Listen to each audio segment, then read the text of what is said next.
Welcome back to Excel 2010 for Beginners, brought to you by ExcelLearningZone.com. This is lesson 9 of 12. If you landed on this lesson first, you can click on the link in the video window above to start back at the beginning. In lesson 9, we're going to learn how basic math works in Excel. We'll learn how to enter formulas and learn about the basic math operators. As we've seen in our previous lessons, Microsoft Excel is great for storing data. But what if you want to perform some calculations on that data? Being able to store all of this sales data is handy, but I want more. I want to be able to calculate a total for each month and for each sales rep. But before we learn how to do that, let's see how basic math operations work in Excel. Let's come down here and click on Sheet 2 to move to a blank worksheet in the same book. This will give us a blank sheet to do some experimenting on.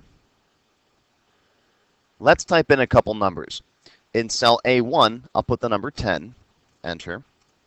And in cell A2, I'll put the number 5, enter. Now my goal is to add these two numbers together. Now in Excel, math formulas work backwards from traditional math. For example, in a normal math problem, you might see x plus y equals z. Well, in Excel, I want you to think backwards. Think z equals x plus y.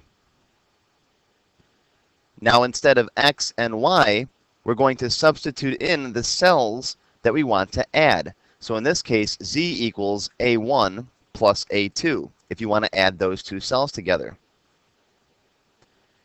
And now all you do in Excel is just get rid of the z. Equals A1 plus A2 is what you put into a cell. The z is the current cell that you're in.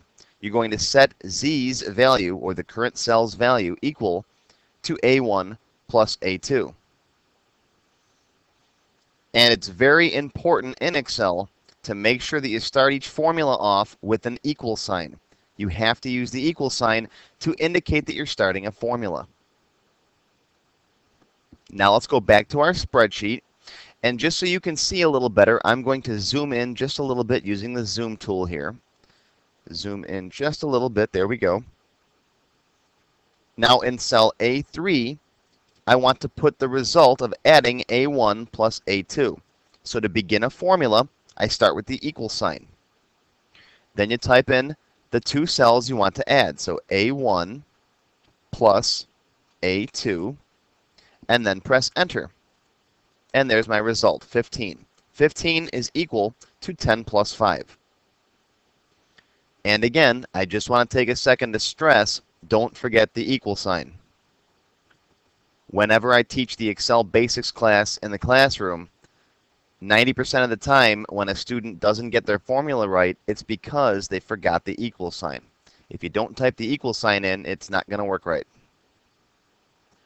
Now, one of the nice things about Excel is that Excel will automatically recalculate all of your formulas if the data changes. For example, if later on A1 changes to 12, notice how my calculation down here updated itself, because A3 is equal to A1 plus A2, and you can see that up here in the formula bar. Whatever A1 plus A2 happens to be at any given moment will show up in A3. When it comes to working with formulas, the cell will always show the result of the formula, but the formula bar will show you what's actually in the cell, the formula itself. Now, if you want to change the formula, you can use any of the techniques that I showed you earlier.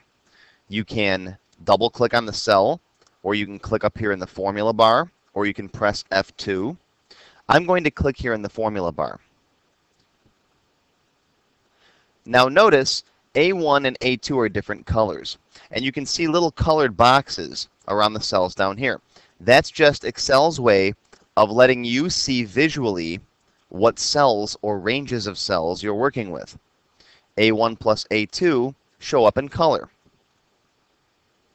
We'll see how to work more with these colored boxes in a future lesson. But let's say I want to change this formula. Let's say instead of addition, I want subtraction. So I'll click right here after the plus. I'll press the backspace key and then put a minus sign in there. Now I have equals A1 minus A2, and then I'll press enter. And now you can see the formula has changed from addition to subtraction. Here are all of Excel's basic math operators. We have addition, the plus sign, subtraction is the minus sign, division is the forward slash, multiplication is the asterisk, the little star. On most keyboards it's Shift 8. And then exponentiation is raising a number to a power, like 3 to the 4th power would be 3, and then that symbol called a caret, followed by a 4. So again, if you want to change the formula, you can click here, click on the formula bar, or just double click on the cell. And now I'll change this to A1 times A2. That's multiplication. And there we go, there's a 60, 12 times 5. Now when working with formulas, you're not limited to just typing in cells. You can also type in constants or numbers. For example, I could say equals A3 divided by 10. That'll take the value in A3 and divide it by 10, which should give me a 6. There we go. That takes the value in cell A3 and divides it by 10. You don't always have to use a cell value in your formulas. You can use actual numbers. Want to raise a number to a power? That's easy. Let's say you want 6 squared. So equals A4 raised to the 2nd power. Now notice I typed in a lowercase a there. That's fine. Excel does not care if you type in capital or lowercase letters for your cell references.